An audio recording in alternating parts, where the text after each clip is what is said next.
Your view of these strikes that President Trump has made in Syria? I think they're illegal and unconstitutional. We had an extensive debate when we founded the country, Federalist Papers, lots of discussion over who should declare war. And they purposely, specifically, and explicitly did not give the president the power to go to war. The president has the power to repel attack. We're under imminent attack to try to stop it. But no one's pretending that we were under imminent attack by Syria. The justification is atrocity. And so they should come in a deliberate fashion and ask the Senate and the House to approve it, not after the fact, not patting us on the back and say, here's some information after we do what we want. So I think this is wrong, but I also think the Middle East, it's been wrong for 15 years that we've had no authorization of war against ISIS or anybody else for 15 some odd years. So what should have been done in the face of this chemical attack by Assad? Well, I think it's interesting to look at history. If you look at Saddam Hussein, terrible tyrant who gassed the Kurds, we decided that we were going to take him out. Everybody who clamored for him, let's just say the neocons, they all clamored, let's take care of Saddam Hussein. But one of the consequences was it emboldened and made Iran stronger. So what do the neocons now clamor for? Let's get rid of those in Iran too. So we got regime change in Iraq, now we're going to have regime change in Iran.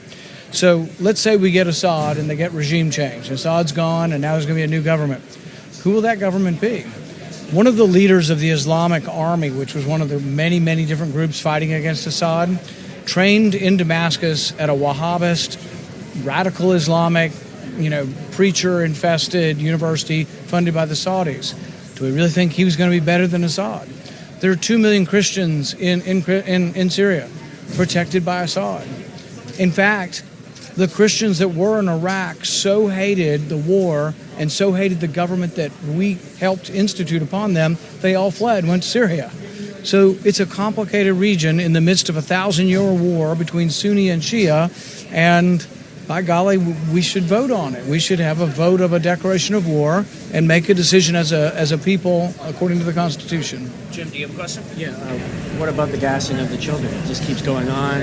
I think it's horrific, and I think nobody can see those images without being affected.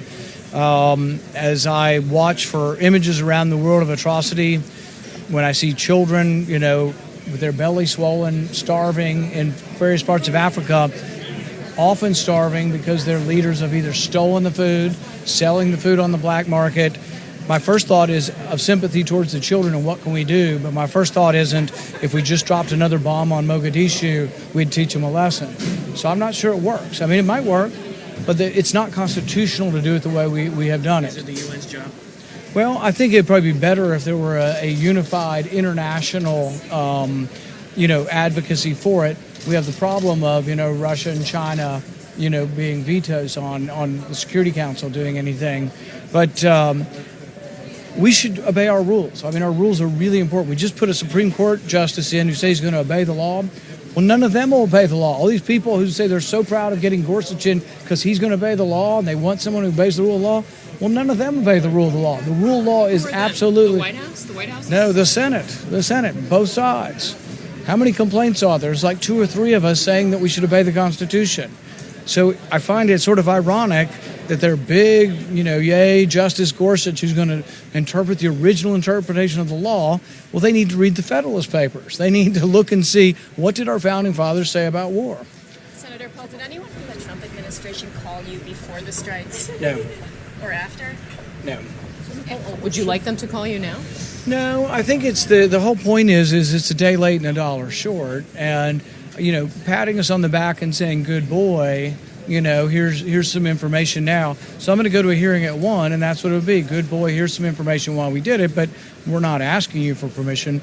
We're as a part of our magnanimity, we're giving you a little bit of information. Thanks, guys. We got to go back.